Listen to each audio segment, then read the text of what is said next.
Hello, everybody. I hope you've all been having a good week. I know I did an update just a couple days ago, but a lot of stuff is happening. It's down to the wire. Get your hopes up way too high. Living's in the way we die.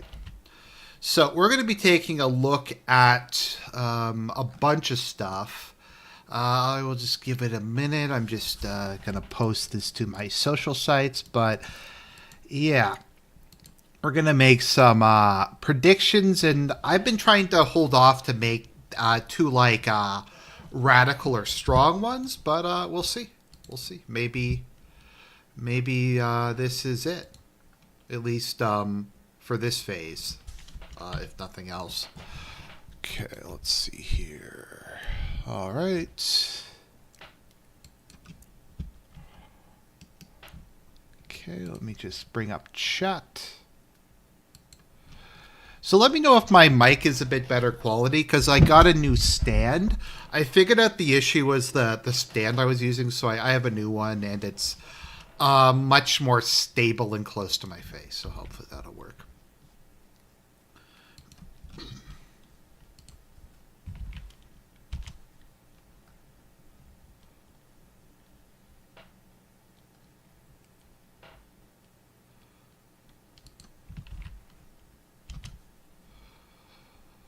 Okay, let's see here.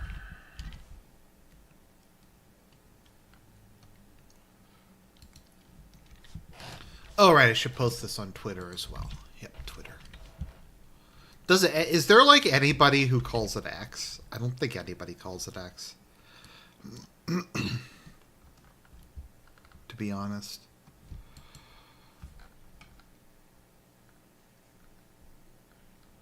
Okay. So, as always, when I remember, a list of articles and sources should be in the description down below if you want to look any of this stuff up. So, before we get into the video proper, I wanted to take a step back, and this is something I keep bringing up throughout this. The twin concepts of the Spring Offensive and the 100 Days Offensive. So, the Spring Offensive was a event that ultimately was, I guess you could say, the final turning point in World War I. So Russia had recently collapsed, and the Soviet Union had signed a humiliating peace agreement known as Brest-Litovsk, which, ironically enough, given the topic, among other things, gave Ukraine to Germany. But Russia had been knocked out of the war, and Germany temporarily had superiority of numbers at the start of the offensive. So they had their temporary superiority because they had people freed up from the Eastern Front, although there were still a lot of guys tied up there. So what wound up happening is America had entered the war. Now, America's role in World War I is heavily debated. My personal opinion is if America had not have entered, there would have been a negotiated settlement. The main benefit America brought was hundreds of thousands of American soldiers had started to arrive and would continue to arrive. The Allies could also rely upon the food, money, industry, all the stuff that America provided. And so the two sides were basically totally exhausted, and then America entered relatively fresh.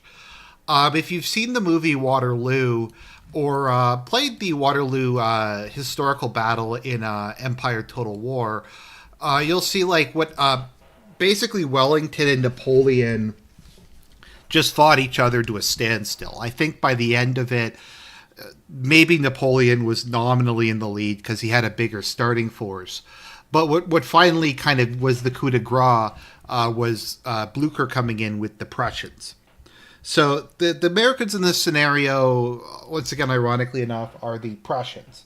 So the Germans decided we're going to launch a YOLO offensive. We're going to try to break the Allies and end the war. So they launched it, and we won't go into why the Spring Offensive failed.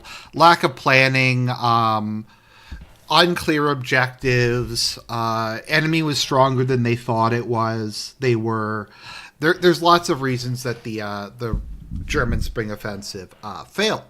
but it left them completely exhausted. They had permanently lost the initiative in the war. And the Allies were able to regroup, and with the support of American soldiers, they launched the 100-Day Offensive. Now, the Spring Offensive did take some territory, but it mostly just was in the form of a huge salient that Germany had to try to hold with fewer troops. So the Allies launched a series of attacks against the Germans, breaking through line after line. To my understanding, it was initially supposed to be limited, but as they started attacking and the Germans just kept caving in and collapsing, they started pushing more and more and more. And eventually they made it to the Hindenburg Line, the last major line of defense before Germany proper. And once that was penetrated, the Kaiser was forced into an unconditional surrender. Now, why am I bringing all this up? Because we had a literal spring offensive last year, and I've been waiting for when Russia was going to make their move. The spring offensive, much as with Germany, permanently, in my opinion, destroyed Ukraine's ability to go on the offensive. I just don't think it is possible for them to launch major offensives. I think it was a permanent loss of strategic initiative. It also is the end of the Western allies, I suppose you could say, ability to build them another army. I'm sure at some point maybe the Americans and Europeans can get enough stuff together for another army, but it's not going to be any point in time in the foreseeable future. So let's take a look at what's going on the front lines at the moment, and then we will get into the rest of this. So Russia, we still don't know what exactly is going on, but Russia's launched an offensive in the Belgorod area. We aren't sure if it's heading towards Kharkov or not, but it seems like they are just basically unstoppable at this point in time, at least in the short term. There was basically no defenses along the border. Everything more or less collapsed like a ton of bricks. Regiments are running away. They're facing very little opposition at the moment. And the Ukrainians have had to rush troops into the area. So let me just pull this up. Let's see here. So Budanov, the head of the Russian... no, sorry, not Russian. The head of the Ukrainian... I'm just trying to find where this was. Did I not put this down? Oh, no, that was in another one. Okay, that was another article. So Budanov, the head of Ukrainian military intelligence, was recently interviewed in the far-right pro-Russian article publication, the New York Times. So he stated that we don't have any reserves left. So in a war... Once again, if people feel I spend too much time going over kind of the fundamentals of warfare, you can let me know. I find it important because a lot of the time these things are just taken for granted that people know why they are. So in warfare, you always don't have some of your guys on the front line. You always have some people in reserve. So you might have, 70% of your guy along the front line, and 30% are behind. And they're people who are normally on rotation, they're resting, they're getting re-equipped. But their purpose is something happens, you can rush them to that location if needed. So if you're attacked on a particular spot, you can rush your reserves there, and they're fresh, and they'll be able to deal with it. And on the other hand, you can... if there's like a breakthrough or you wind up doing better than you thought, you can rush your reserves into that area, which it looks like Russia did after Avdiivka fell. So according to Budanov, Ukraine doesn't have any reserves left. So there is not anything that they can pull on to plug this line. So what they've had to start doing is just pulling random units from all their other fronts. I'd imagine probably quite a few in Kherson region, and throwing together these groups and sending them up to Kharkov as quickly as they can. Now, I was watching Alexander Mercouris on the Duran, and he was talking about how the Germans were able to successfully do this during World War II a couple times, where they were able to pull together a bunch of different units um, and make it work. The problem is Ukraine doesn't have an officer corps left. Almost all of their good officers are dead. The ones who are left are like hacks and political appointees, or are just literal like mobsters and criminals who are just stealing from their men. They don't have the kind of leadership that the Germans had in 1943, 1944, 1945. If you go back and look at that scenario, they were losing, but even then they would still eke out tactical victories, or they would get like they'd kill like more Soviets than they lost in terms of men, even if they wound up having to leave the battlefield. Um, but so Ukraine doesn't have that. Also, they are down. They only have a couple units, and once again, I've said this. Ukraine does have manpower still. They could, if they with more conscription, throw more people into the army. The issue is they don't have trained manpower, and there's no time. It takes a year. It takes like 6 months to a year to make a competent infantryman. They have nowhere near that amount of time. Their last trained reserves are basically being used. Their last trained soldiers are basically being used as firemen to thrown into a hopeless situation wherever it's necessary. But yeah, so there's at the moment it looks like there's basically nothing there. They're just rolling through. They don't have anything to pull off the other lines to try to stop them.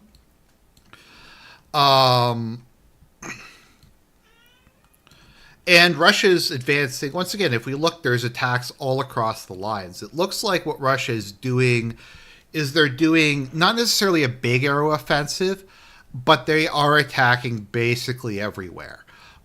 Slowly and gradually, but they are making progress on a daily basis. And forcing the Ukrainians to defend territory when, once again, and this has been pretty consistent throughout the second half of the war, the Russians have a roughly 10-1 artillery advantage, plus the Ukrainians don't have an air force, and most of their air defenses have been destroyed.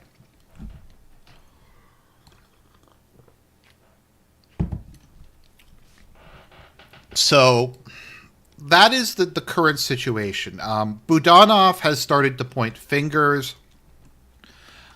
He is saying that Syrskyi is responsible for it. Syrskyi is saying Budanov is responsible for it.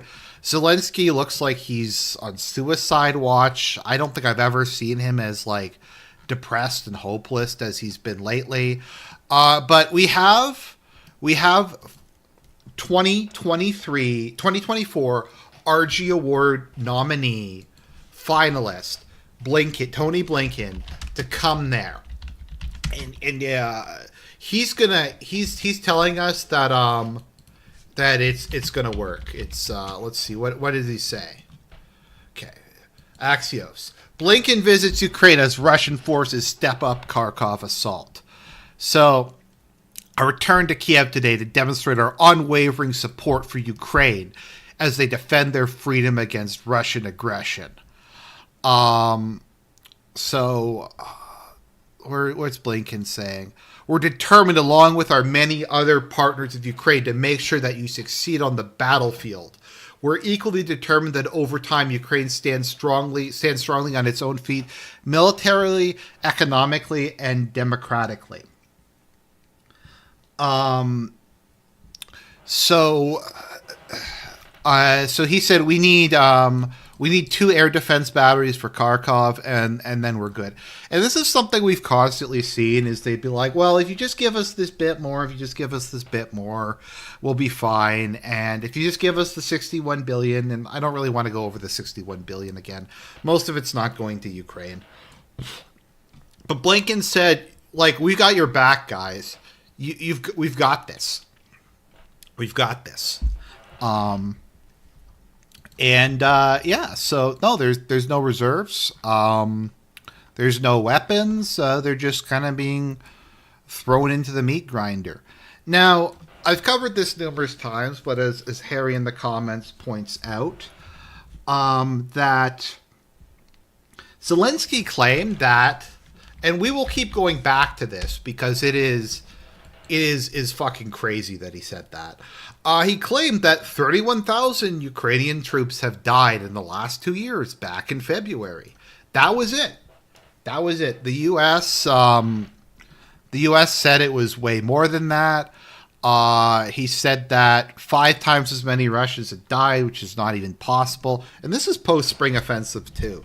Like, it might have even made a little bit of sense pre-spring offensive. But no. So that's where we are at the moment. So the big question I think we're all asking ourselves is, how could this happen? Because something similar happened last year, right? Ukraine announced like 6 months in advance that they were going to have this big counteroffensive, that they released multiple trailers for the counteroffensive. They announced where it was happening, when it was happening, with what. They gave the likely vector of attack. And Russia spent 6 months building the Surovikin line. Let me see if I can find a picture of the Surovikin line.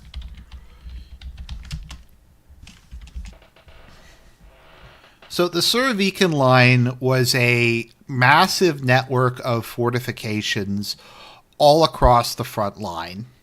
I think there was like 4 or 5 different belts to it. Like, if we look at even just this part of it, like, this is all part of the Surovikin line.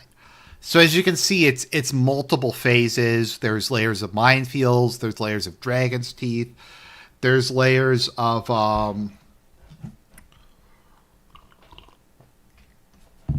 tank traps. And Russia put this all up because they told them where it was coming from, and everyone knew it was going to strike there. And I'm not sure if they even really got past the skirmish zone. It was, as we all know, a complete and total shit show. That saw most of the Ukrainian army, in terms of its trained manpower and vehicles, being thrown up against the Russians because they wanted to have... And that's why, once again, this is called the Ukraine Cinematic Universe. It didn't make any sense, but it looked cool, and we could put out the fucking movie trailer for it. So Russia planned this whole thing. So Russia had built it. So I'm gonna go. The question I want to ask though is, okay, so Russia didn't put out a movie trailer. To their credit, they didn't put out a movie trailer. They didn't announce this months in advance.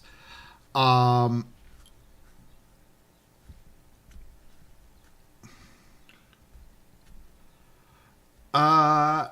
that actually furthers my point, because Ukraine's allies are snaking on them one after another. And Russia does have stuff like the turtle tank and better jamming technology and stuff. So I guess the question is, did we know that this was going to happen in advance? Did Ukraine know that Russia was getting all these guys in position around Belgorod? Now, what happened last year, if you may recall, is Budanov, who thinks that he's Blofeld from James Bond, had this genius idea to get, the Russian Freedom Legion or whatever they were, and they, attacked Belgorod, and there was, the plot for Thunderball, and they thought that they were going to try to steal nuclear weapons and hold the border towns in Russia hostage. I've covered this in the past. The whole thing was just like a fucking James Bond movie. But because of that, and because the Ukrainians have been shelling and firing missiles at Belgorod, Lavrov said, look, okay, we're going to have to make a buffer zone. We're going to have to occupy territory until you can't fire at Belgorod anymore. And they have been building people up there. Now, don't believe me? Let's look at some far-right pro-Russian sources that indicate that Ukraine knew this was coming for months. So we have this from the Daily Telegraph, January 10th. Russia threatens fresh invasion of northern Ukraine to stop bombardment of Belgorod. that was back in January. That's quite a while. It was quite a while back.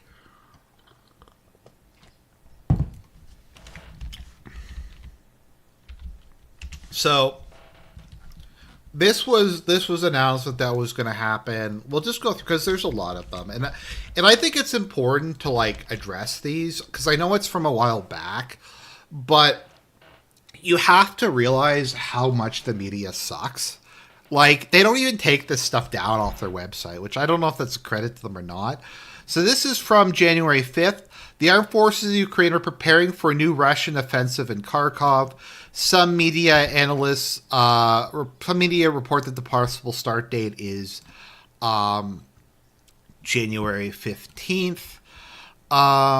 So they thought that it was going to come in January. So it didn't obviously happen in January. But I'm trying to build like a case here that this isn't the surprise. I mean, there's operational surprise or tactical surprise in the fact that no one knew when Russia was going to do it because they tend to not announce things ahead of time. But there was indication this was going to happen at some point. Okay, so there we go. We have another one. I think there's been some a little bit closer to the present. So let's take here. So this is from 28th. Russia war latest. Kiev says new Russian offensive could come in May or June in the Kharkov region. Kiev dismisses reports about Russia's preparations for Kharkov offensive. How did that go? That didn't work very well. So we have what's this? This is from April, so this is like 3 or 4 weeks ago.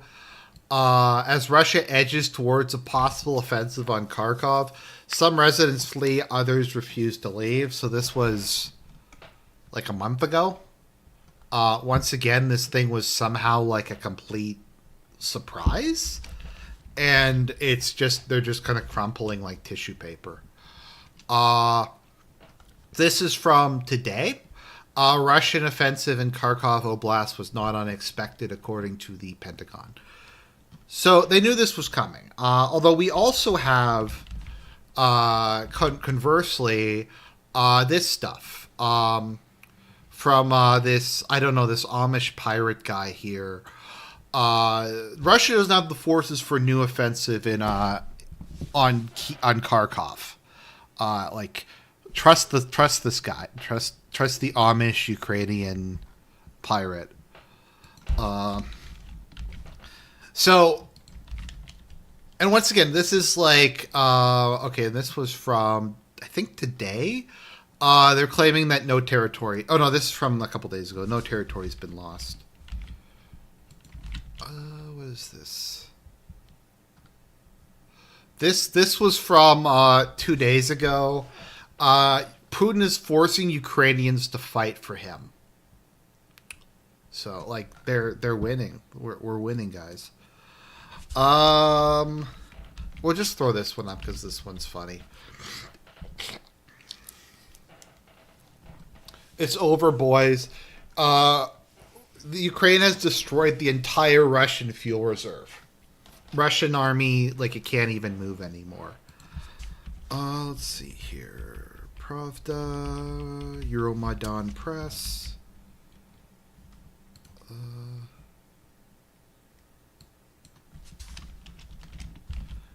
think this is it. Frontline report. This is from last week. Russia's Kharkov offensive rumors are a disinfo op, not genuine threat. The estimated number of troops needed for an encirclement of Kharkov exceeds Russia's entire occupation contingent.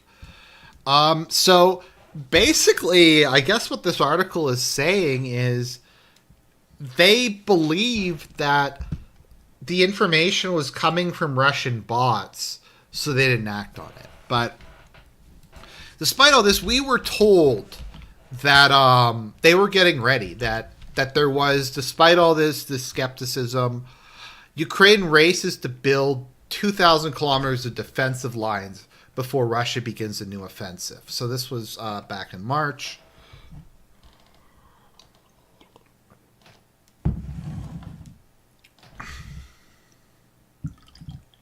So this was Zelensky. Zelensky said last week that the construction was progressing well as images emerged of troops digging trenches and installing fortifications, mirroring Russia's intense entrenched defenses used to thwart Ukraine's counteroffensive last year.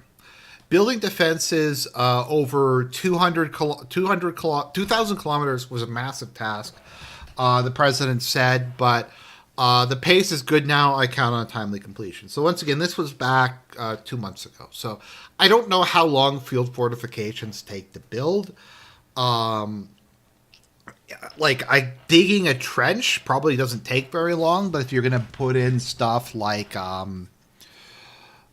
dragon's teeth and minefields and stuff like that, I'm sure it takes longer. But the point is, there should have been something. I mean, they've been working on, they're saying here 2 months ago that they were well on the way of doing it. The prime minister said that work was going on a 24/7 basis, 24 hours a day, 7 days a week. It's $400 million. It was way more than $400 million. People are now taking this seriously. A classic three-line defense is being built, he said. As Russia showed in summer 2023, in-depth defense reinforced with obstacles only works if buttressed by proper firepower. So we got all this guy. There's got this guy here.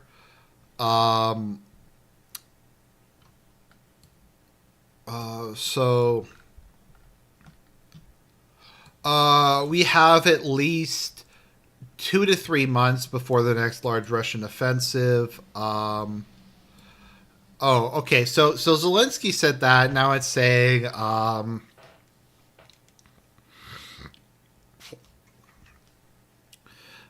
Ukraine's military leadership failed to anticipate the need for stronger defenses after the counteroffensive last summer failed.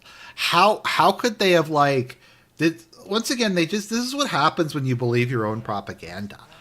In a war of attrition, you kind of want to have some defenses, even if you're not sure if an attack's coming. Now, the other cope I've heard is that there were defenses built, but they were built in all the wrong positions, and no one could have expected that Russia would attack basically in a direct line from Belgorod to Kharkov. No one could have expected that they would be coming from this direction in the north. That was just a massive shock, I guess. Let's see here. We have another quote from our man Zelensky. So this is according to the Kiev Independent. Kharkov Oblast fortifications strongest. Other regions should follow suit. Well, according to Zelensky, it's the best. With coming winter slowing down the pace of hostilities. So this was back in December, so this was 4 or 5 months ago. I don't even know, can you build field fortifications in the winter? I mean, I'm sure you can put down dragon's teeth and minefield, or can you? Because can you dig trenches in frozen ground? I'm not sure. Maybe? I don't know. Okay, the local administration... Okay, in Kharkov and the adjacent region, the local administration has closely cooperated with the military, local businesses, and state enterprises to steal the money intended to build the powerful defenses. When I see this, but not in other oblasts, I ask concrete questions of our military leaders in other sectors. Is it sufficient, and why is it weaker than in Kharkov Oblast?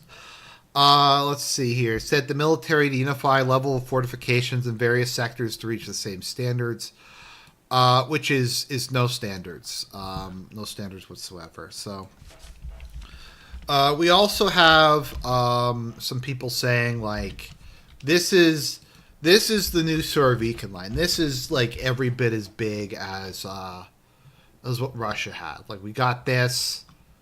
I don't even. What even is this? Large scale construction, new defensive lines. Kharkov has boosted its defenses to the north by 73%. 73% compared to what? Underground command centers, new fortifications. They couldn't figure it out, though. They couldn't figure out, like... It's not... I guess maybe it's not exactly a straight line, but it's pretty close to a straight line, isn't it? They couldn't figure out that was where it was coming from. They didn't notice the buildup. Now, Russia, to be fair, doesn't have very many soldiers that far north. But it was definitely had some. They brought in 400 tanks or something like that. So we got this also. Government allocates another $200 million for fortifications. It's even more money. So the government spent a billion USD building fortifications. So the government spent more than $1 billion in this year alone building fortifications. Which I don't know if that's a lot or not, but it is what it is. So let's see what wound up happening with this. Did this work out? Did this work out properly?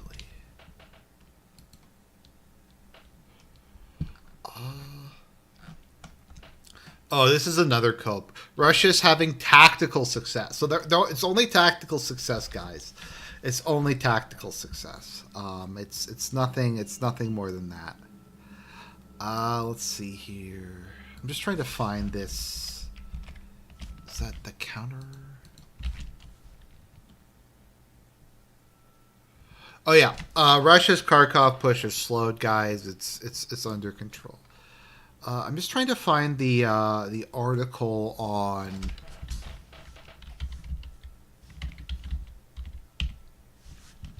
Cast. Did I not? Maybe I forgot to add this. Let me just check my notes.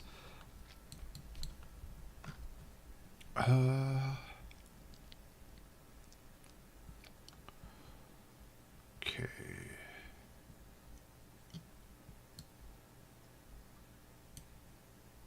Maybe I didn't add that. Oh, that's too bad. Let me just find this. Okay.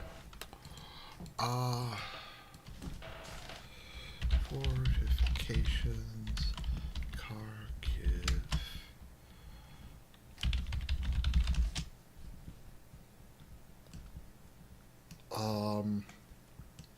Okay.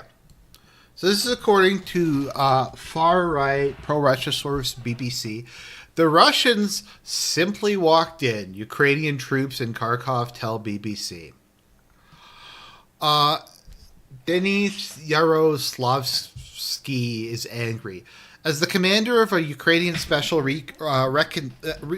reconnaissance unit, he fought in the Ukraine's surprise offensive in Kharkov in the autumn of 2022, which pushed back an initial Russian invasion all the way to the border. But now Denis and his men are facing the prospect of doing the same thing all over again. Russian forces have in recent days made small but significant gains right along the border of the Kharkov region. Are those small gains? Maybe?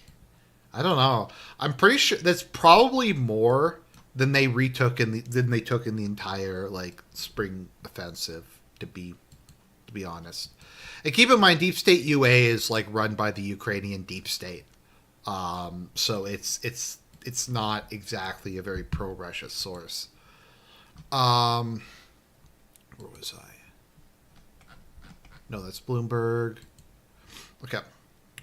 But Denis and his men are facing the prospect of doing the same all over again. Russia, okay, so their advances are only a few miles deep, but have swallowed up 100 kilometers of Ukrainian territory. It's nothing, guys.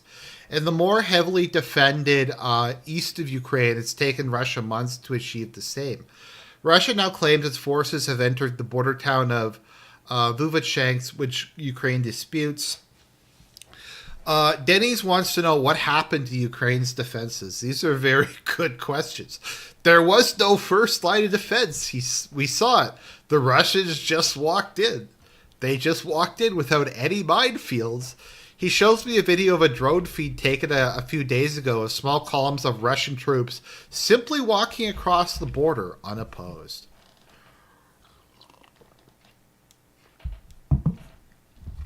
He said officials had claimed the defenses were being built at huge cost. But in his view, the defenses simply weren't there. Either it was an act of negligence or corruption. It wasn't a failure, it was a betrayal. Everyone knew that this incursion was likely to happen. Both Ukrainian and Western intelligence knew Russia had been building forces across the border, with estimates of it massing up to 30,000 troops. Putin has also stated his goal to create a buffer zone inside Kharkov to protect Russian territory from Ukrainian artillery attacks. But Ukraine appears to have been ill prepared despite official denials. Yeah, so...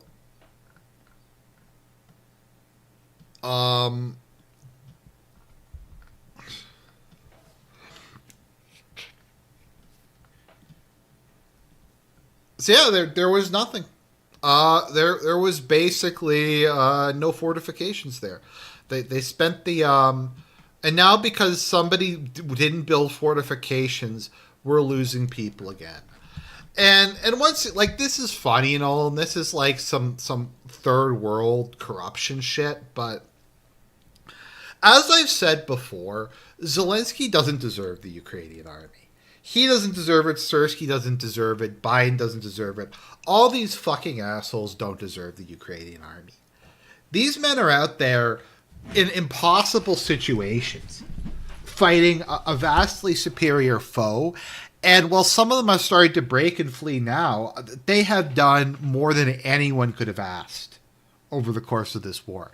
And we have this asshole who's saying that, like, you just saw the articles. You said we got amazing defenses. It's the model of defenses. We're spending billions of dollars to build the defenses, and there was no defenses.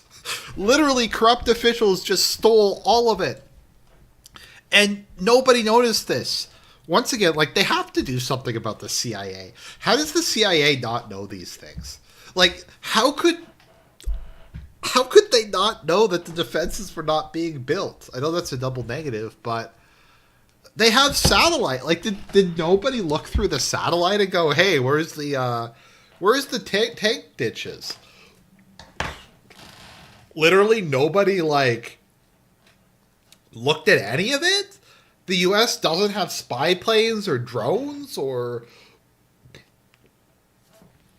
like Zelensky apparently inspected the defenses. Zelensky. Like, what even is this? Yeah. Footage of Zelensky's visit to the construction of Ukrainian armed forces fortifications in the Kharkov region has been published. What did he see? Because apparently they weren't there. Like, apparently they weren't done. Okay, here we go. Kharkov is completely safe under the reliable protection. The construction of defense lines in what are considered key areas of the front is 92 to 98% complete. Now, once again, this is not like me. This is not Russia. This is like a local Ukrainian commander on the ground who has to deal with this shit. Like, this is like... it seems like a brave, patriotic guy who's willing to fight and die for his country, but he has to deal with this nonsense. Like, how are people supposed to fight under these, like...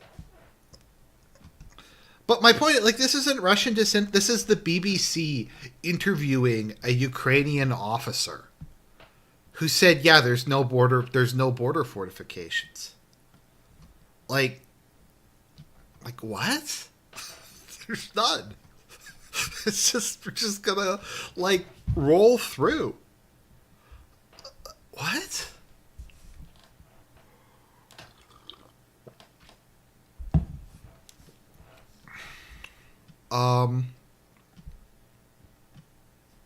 So, on average, Ukraine has only been able to fire one artillery round to Russia's 10. That is now slowly being addressed. No, it is not, with the U.S. support coming. Ukraine itself has been too slow to address, mobilizing more troops. We're fighting this. Yeah, we lost thousands of people. Let's see if there's some more stuff on this corruption. Okay, here we go. Hundreds of millions of may have been stolen during the construction of fortifications. Um,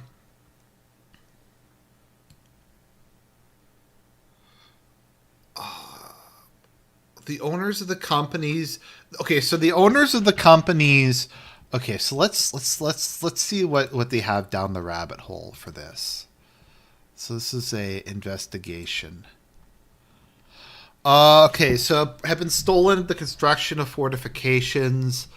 In particular, the Department of Housing and Communal Services and the Fuel and Energy Complex concluded direct contracts. Okay, at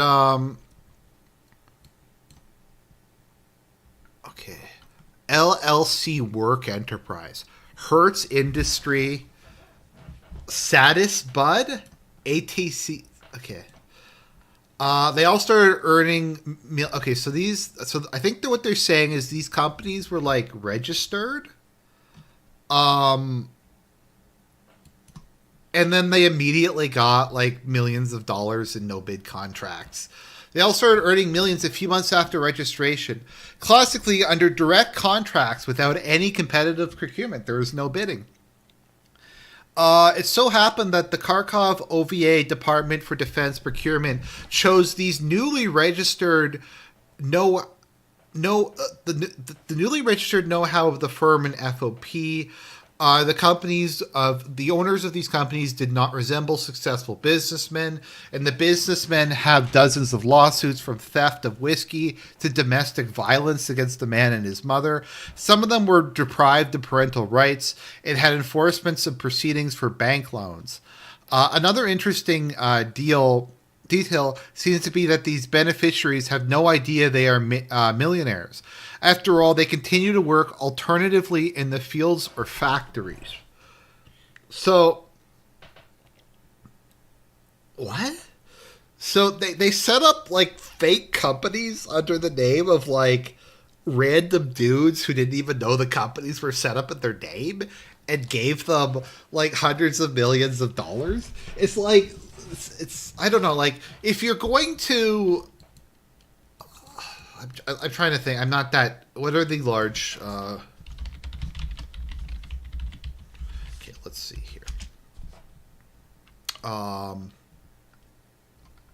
let's look at United States. Okay.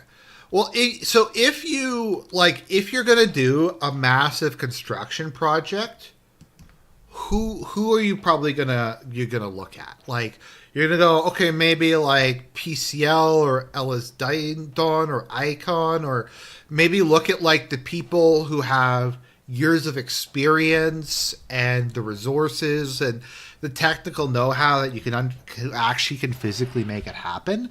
And it's just these fucking randoids they gave the contract to. The successful businessman scheme continued. Millions on wood under direct agreements in less than a year. The firm changes 4 executives, which is also a sign of fictitiousness. Let's see. Okay, so Mr. Smolak is not only an LLC, but also has 5 enforcement proceedings for foreclosures from banks and courts for evading parental responsibilities. The drunk woman this is Miss Smolak. Committed domestic violence against her mother. Today she works at the Dnieper metallurgical plant. Not very similar to the owner of a successful firm that earned $110 million over the last couple of months. The OVA department. So, Richard Satis Bud Limited. and the registration of Hertz Industry. These don't sound like real companies.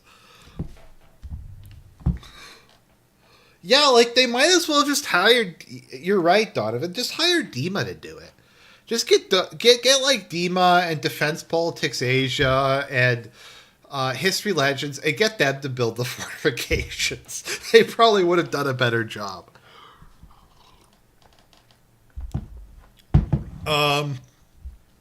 Yeah, there's something like, yeah. So basically, yeah, all the money was stolen. $1 billion, hundreds of millions of dollars were stolen. Um, and these men are having to defend the non-existent. Let's see, this is Ukrainian government news. Oh, this is the economic security. Okay, so this is here we go. Economic Security Bureau of Ukraine. So this is from the Ukrainian government, and this is them saying we're taking action on this. We prevented more than 20 million. I don't know how much Ukrainian currency is. Let me see what it is to dollars.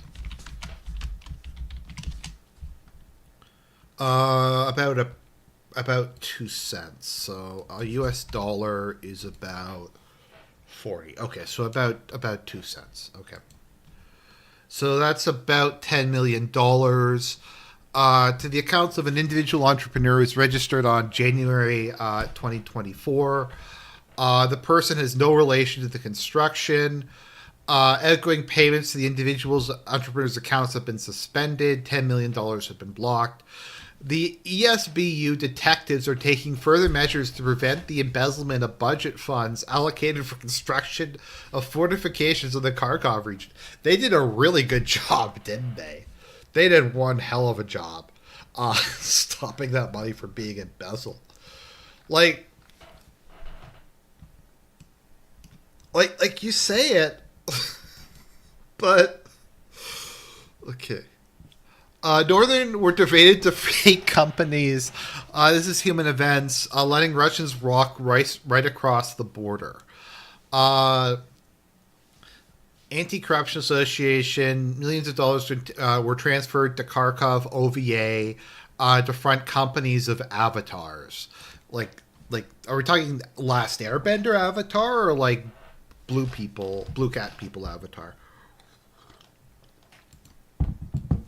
A total of $7 billion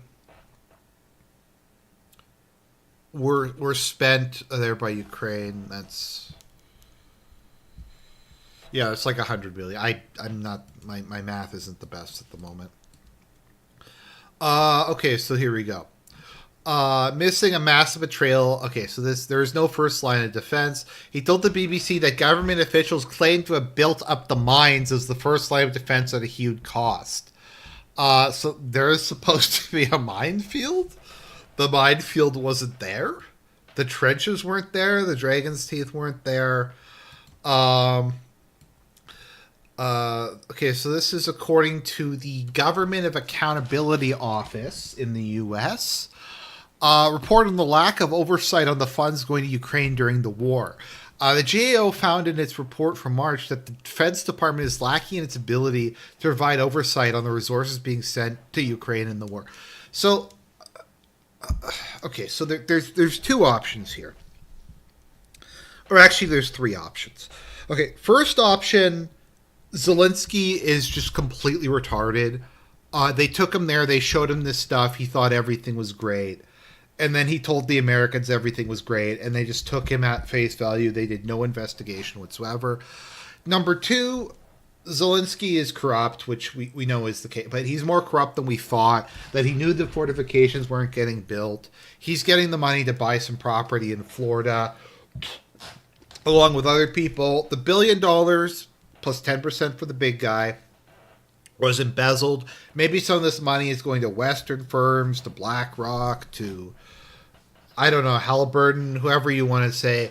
And so the U.S. government was well aware that all this money was being squandered, but they paid off the right people in the private sector. Biden got his 10%, and they were involved with it. And the final thing is just that the U.S. government is that retarded. Like, they just didn't. Nobody bothered to check. Like, was the $1 billion for like fortifications actually being used? And the answer is no. No one checked. Nobody even looked at it. DoD does not have quality data to track delivery of defense articles to Ukraine. DoD guidance on PDA does not clearly define at what point in the delivery process defense articles should be recorded as delivered or provide clear instructions for how DoD service branches are to confirm delivery. Like, it's guys, it's hundreds of millions of rounds of ammunition, it's guns, it's tanks, it's armored fighting vehicles, it's mines, it's grenades. Like, we don't have any. We don't have. We don't know how to track this stuff. We don't have any way to record when it's delivered. So how do they know it's delivered at all? Like, guys, it's fucking amateur hour here. Like, the thing that makes me angry is this isn't just like a blight on the Ukrainian people. Who knows where all these weapons are going? We have all these corrupt assholes in Ukraine who are selling this to terrorist groups, to rebel groups, to who knows who. Like, who knows is even getting all this stuff. So, like, just some random militant groups are going to be getting hundreds of millions of rounds. They're going to be getting all this stuff. And they just couldn't even be bothered.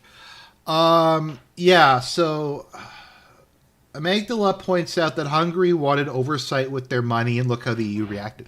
So Hungary was like, look, we'll approve the money, but we have to do an audit and figure out where the money actually went. And they're like, no, we can't do that. And this is something the Republicans have periodically asked for. Like, initially, the reason they didn't provide the $61 billion is they're like, look, we need an audit, and you need to tell us where the money's going. And Biden's like, no, we can't tell you where the money's going. You just have to trust us. And it's just like, but it's 61. It's like, it's hundreds of billions of dollars. How can you not know where any of it's going? There is no documentation of where this money went. And I mean, I'm sure it's not going to go to Al-Qaeda. It's not going to go to communist guerrillas. It's not going to go to any of that. Well, no, I mean, this whole thing is like a massive... But it's hard to tell where the incompetence starts and the corruption... the incompetence ends and the corruption starts. Like, once again, we had this whole no sustainment plan thing.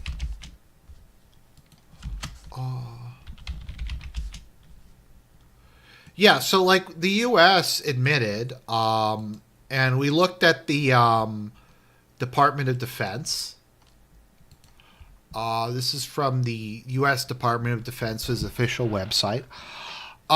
They had no sustainment plan. There was no maintenance plan. There was no spare parts plan. There's no repair plan. They just gave them all this stuff without, like, any way for them to maintain any of it.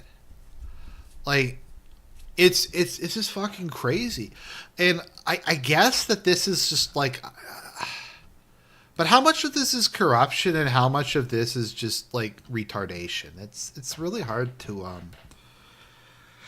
tell, to be perfectly honest. It's a shit show. It's a total shit show.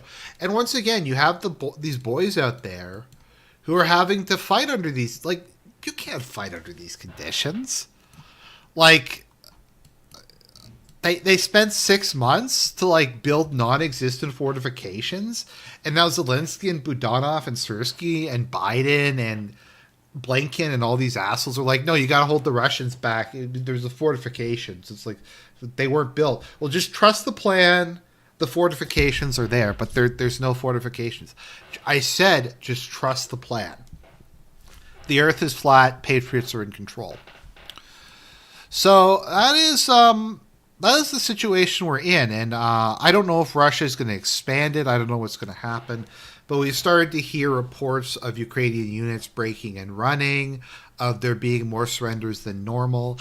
I don't know how they're going to, especially if Russia has, like, I mean, if we just look at this, Russia could easily launch additional offensives. Like, they have they have forces built up in other places too. Like, they could probably go there or wherever. Um, the Dnieper is their oyster. Are there oysters in the Dnieper? I'm not sure. Maybe there are. Maybe there aren't. But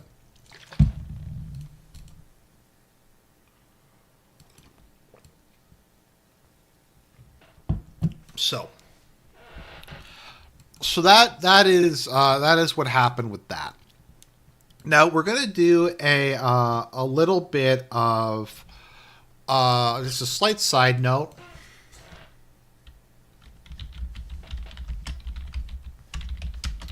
So I did a post about this, but we're just going to briefly talk about this. So, because I find the mechanics of government interesting. So the most important decision-making body in Russia is the Security Council of the Russian Federation. It is basically the successor to the Politburo. In fact, it meets in the same room where the Politburo met. So this is where all the top, most important people in Russia meet. They meet every Tuesday. It's chaired by Putin, deputy chaired by Medvedev. You have Lavrov. You have is what's his name on this? Gerasimov.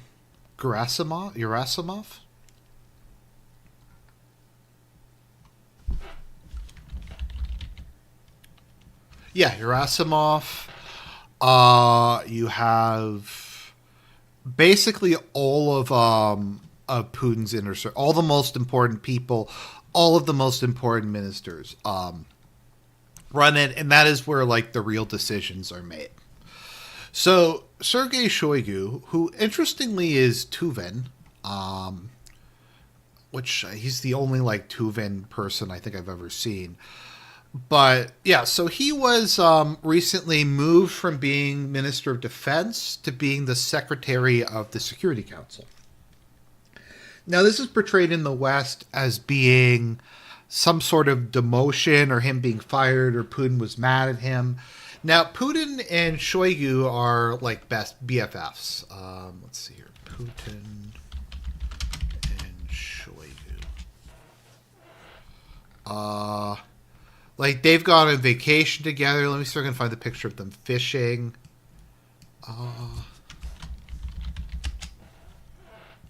Yeah.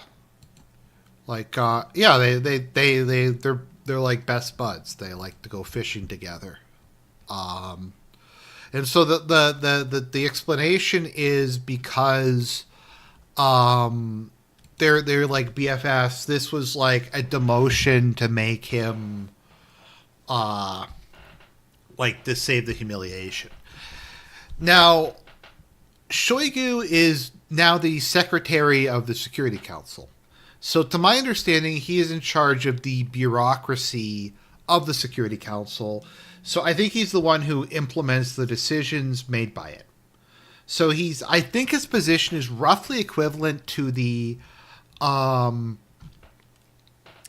is also equivalent to the General Secretary of the Communist Party would be, or the General Secretary of the Secretariat or Central Committee or whatever.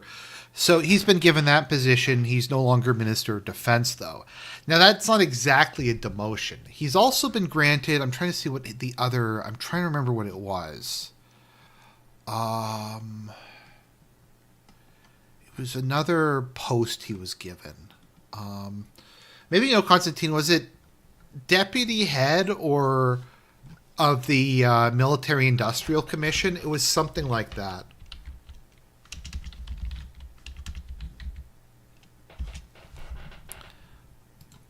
Yes, he was the put in charge of the Military Industrial Commission. Let's see here. Yeah, so Shoigu has been moved. Okay, so he's now the deputy head of the Military Industrial Commission. He's also the Secretary of the Security Council. So, an important thing to keep in mind, and this is true in a lot of countries. I know Canada's like this. I'm not sure what it's like in the U.S., but the Minister of Defense is not a general a lot of the time. Even if he is a military man, he doesn't make on the ground decisions. That's done by the general staff, specifically the Joint Chief of the head of the Chiefs of Staffs, which would be Gerasimov in the case of Ukraine. Sorry, in the case of Russia, and it would have been Milley. I don't recall who it is now in the U.S., but they're the ones who make the military decisions in consultation with the head of state. They're the ones who make that. The Minister of Defense in most countries is a technocrat. They're responsible for kind of the nuts and bolts of the defense industry. So that includes stuff like recruitment, procurement, making sure that the troops have ammo, making sure the troops are fed, making sure the food is of decent quality, making sure they've got coats in the winter, and in this case, stuff like that drones are actively being developed, that like the weapon systems are working. It's all that stuff, that people are getting paid on time. The new defense minister said that that's one of his goals, is to make sure everybody's getting paid on time. That's what a defense minister does. So when people tried to blame the failure of the invasion on initial phase of the invasion on him, I don't think Shoigu was like that involved with it. I think that was Surovikin who was in charge, and he got I think removed, in part because of the failure of that. Yeah, he was. Yeah, the first year was kind of a mess, so he got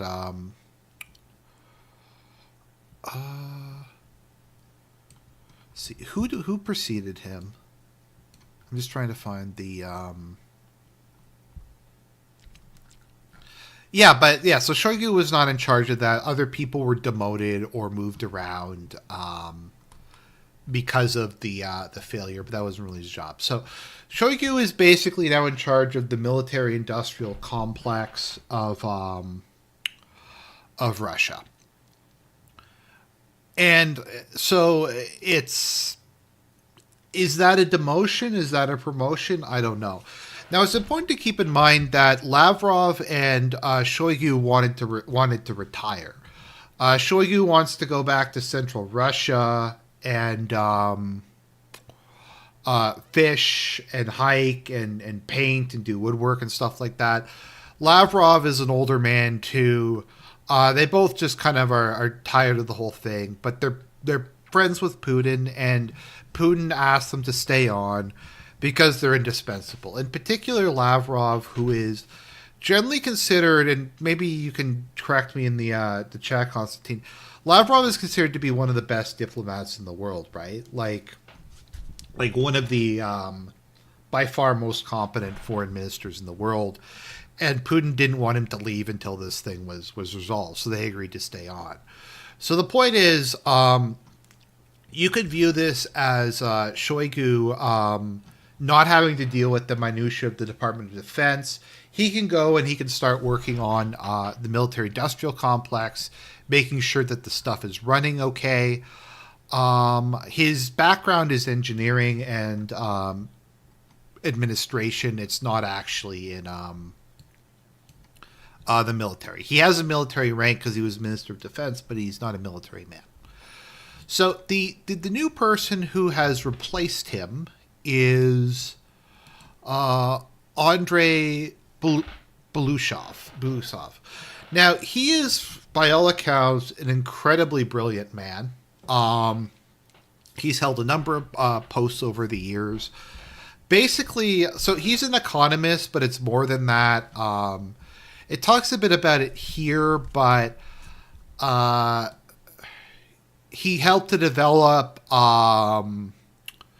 economic forecasting, development of economic mathematical models. He was basically Putin's economics guy.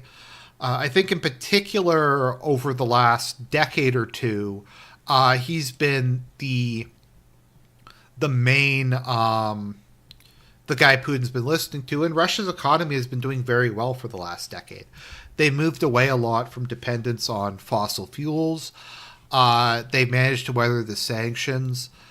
He's generally considered to be a exceedingly competent man. People who know him say that he's very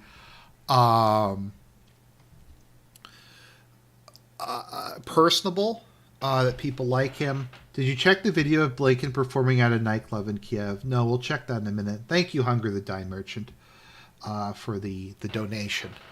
That's going to go to help to pay the bills.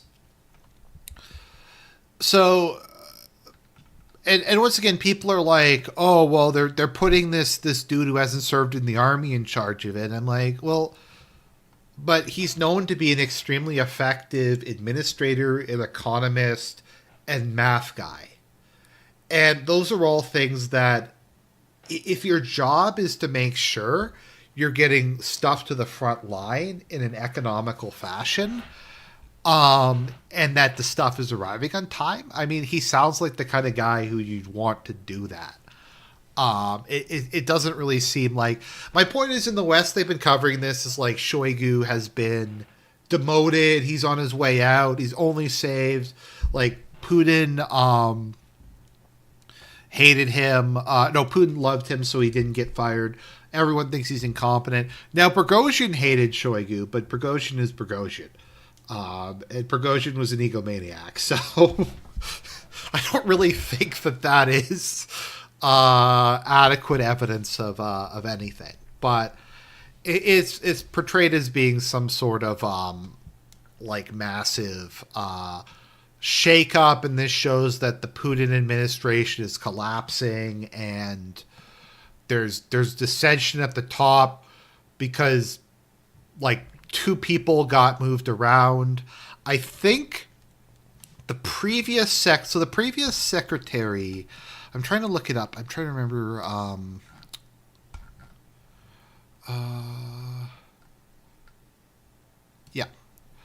Patrushev. So my understanding is, just trying to find it. Is he the naval guy? Yeah, so his background is shipbuilding. So shipbuilding, ship engineering, logistics of stuff like that. I was also an intelligence man. So his new position is he's being moved to be the head of... basically, they're making a new position. He's going to be in charge of building up Russia's merchant marine. Russia's trying to dramatically expand its cargo fleet so it's less reliant on external. So, I don't know. I'm sorry if this is too much of a digression, but I find the organs of government interesting, like where decisions are actually made, what positions actually mean, because it can be very confusing. So, there's that. Now, let us find the video of Blinken in Kiev to wrap this. Oh, actually, sorry, just two more stories, and then we will end this. So, Xi Jinping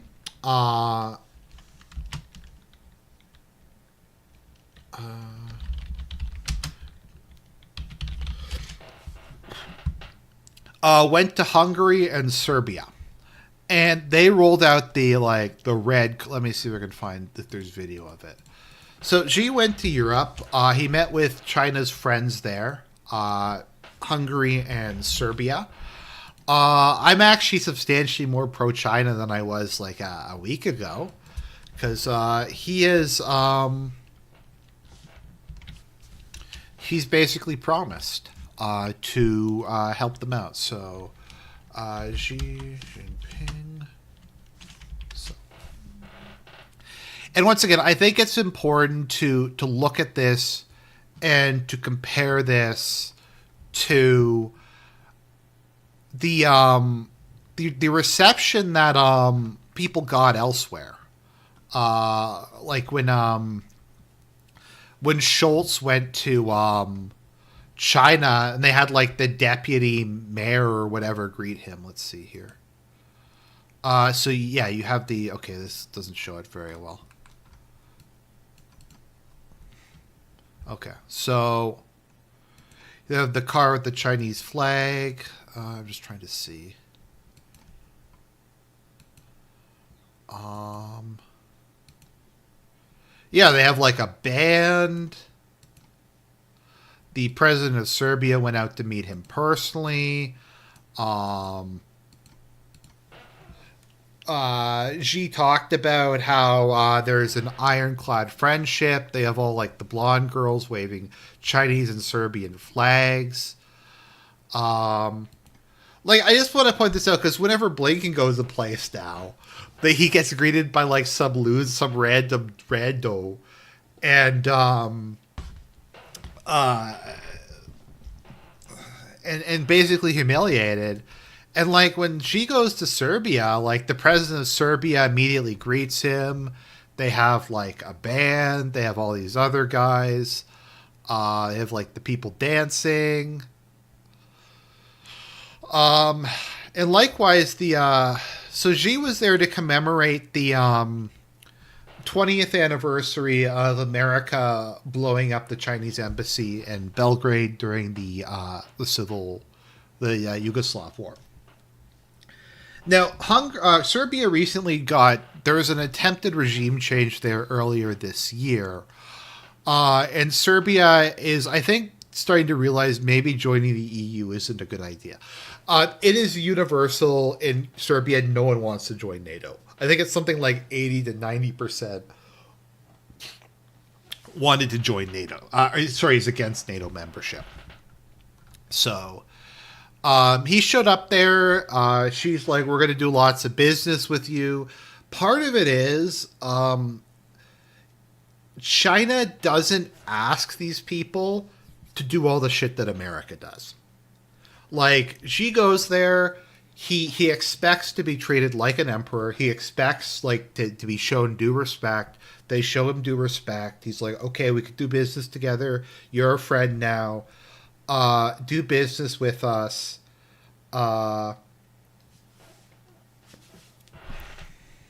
Like, we'll do that.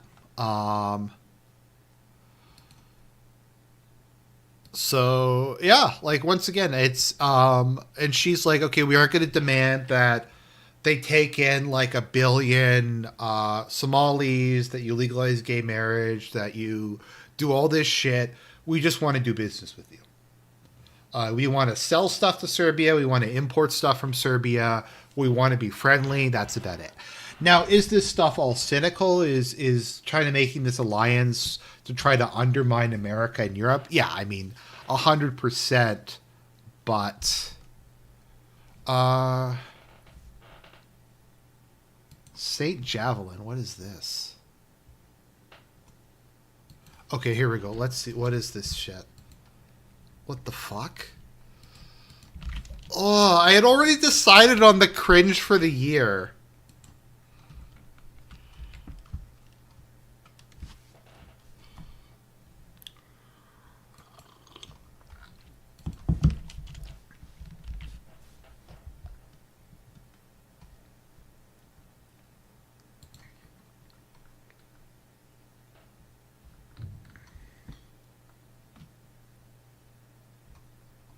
What?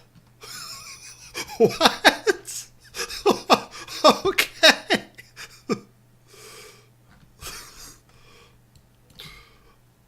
That is Secretary Blinken. Now, oh, okay, 1 second.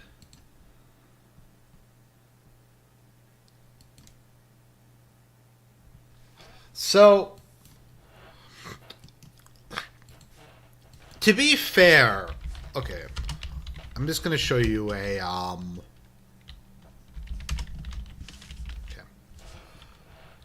So we had this show in Canada called Murdoch Mysteries. So Stephen Harper liked the show, so he decided he was going to do a cameo on it.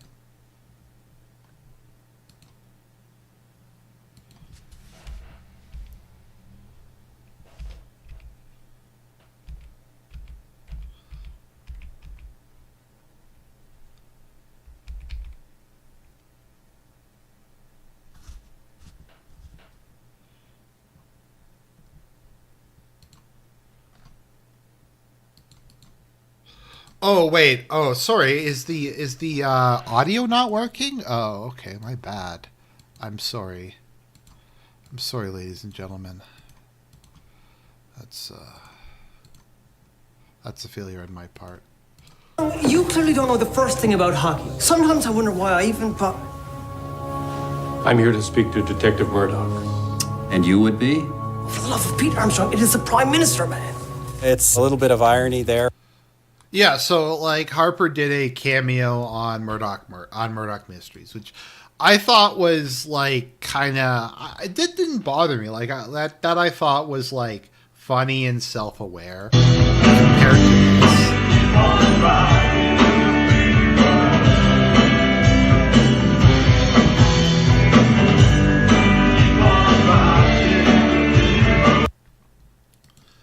So, like, I'm not entirely against these things, but there has to be something kind of organic about them. Uh, but let me see here. She. So she has forged a strategic partnership with Hungary, Is the Chinese president? and once again, keep in mind, like Viktor Orban was an anti-communist. Like that's his background. He was an anti-communist during the Cold War. He was one of the leading figures in that, to my understanding, and he's somehow able to like get along with Xi. Like once again, they rolled out the red carpet for Xi. Like, look, you got the Hungarian soldiers, you got the kids, like.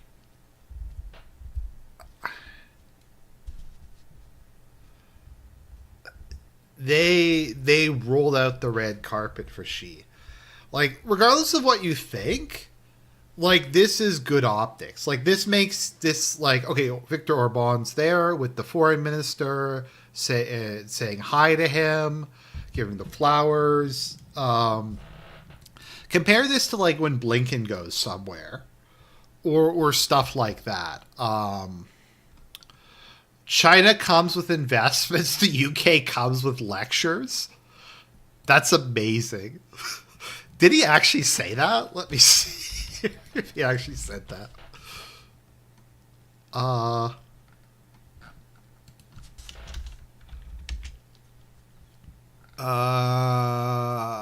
No, I don't think he actually said that, but yeah. And I mean, like, Xi will do like business with them.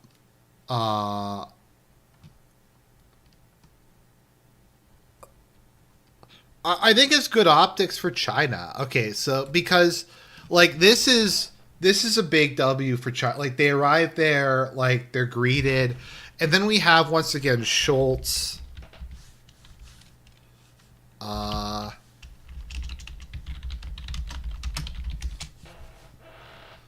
Like Schultz's arrival in China, which was like just no one even cared.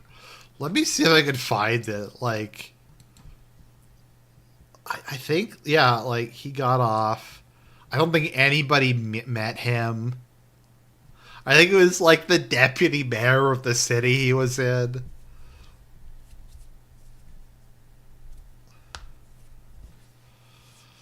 Like, I guess there's a red carpet, but it was just like it was the deputy mayor or whatever. Notice they don't like. There's no band. There's no army parade. There's like nothing. And this is the prime minister of. This is the chancellor. Sorry, of Germany, and they just didn't give a shit. I think. Where's the G?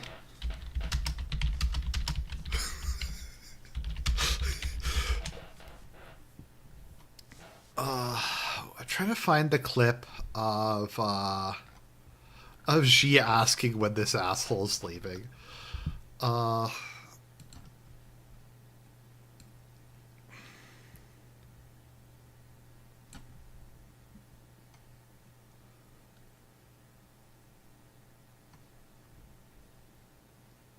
Like,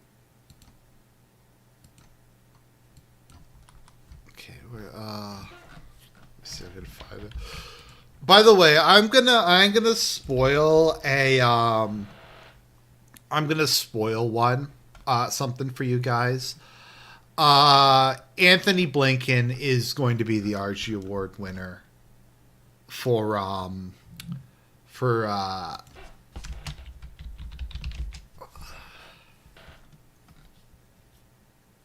wait, what is this?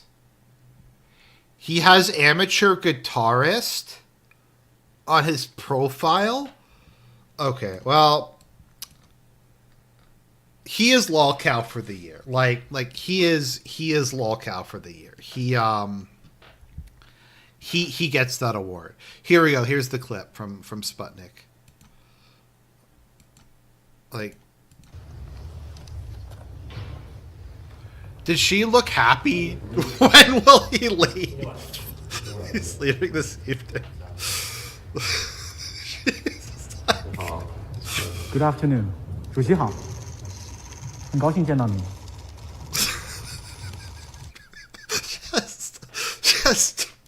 just humiliated. Let me see. Is there a clip of when Nixon went to? Okay, Nixon. Okay, Kissinger arrives in China. Let me see if there's like. Okay, so how was Kissinger treated when he arrived in China? Let's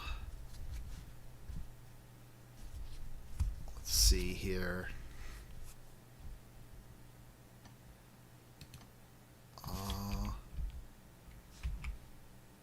Okay.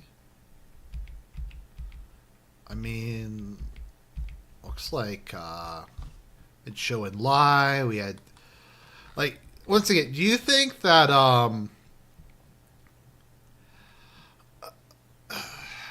do you think if Kissinger, do you think like Kissinger would be treated that way? I don't think so. Like, I don't even think Colin Powell would have been treated this way. But he's just such a joke. Like, this is how little they respect it. And Blinken just takes it like a bitch. So, anyways, I think that summarizes it. I just wanted to show that off. And God bless everybody. Have a great day. Have a great week. And I'll talk to you guys real soon.